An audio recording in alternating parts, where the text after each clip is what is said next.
Until you get to certain levels, just keep your mouth shut. The day somebody gives you 10 billion, are we together? 100 billion, and he says, all I want you to do is sign this, sign that, and you will change your destiny forever. That's the first time you ask, you know, oh God, I will give up everything. How much is in your bank account? Don't worry.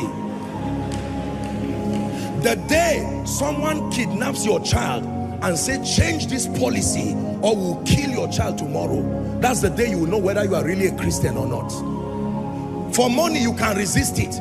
But the day you hear the voice of your child on phone, daddy help me, and they're saying manipulate this result or we will slaughter your child, that's the day you are standing before justice as the word of God demands, and you are standing before your child. It's easy to resist money. You don't even need to be born again. But when it is your child, your wife, look, let me tell you, ladies and gentlemen, you told lies because of house rent, and you want to be trusted with access to the program of God. That's why the older people get, the more silent they are. It's young people that shout anyhow and just talk. What is there in parenting? You can raise good children, and you see a woman who has been married for 40 years. My son, take it easy. No, I mean, I have an app that teaches you whatever. Continue. Someone gets married for just 5 months and is advising everybody. So what is hard in the thing now?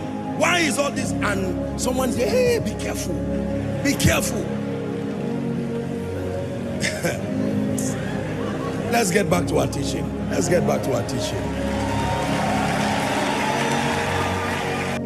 Do you know, ladies and gentlemen, I spoke with someone, I think so, a few weeks ago, and he was lamenting over an issue.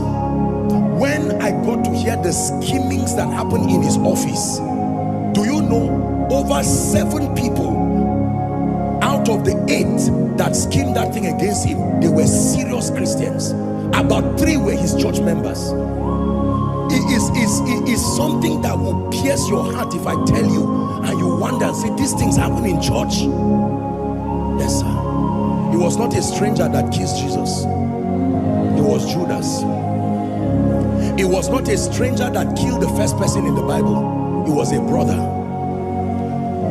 I'm not teaching you to be judgmental. I'm just telling you that God needs to help us.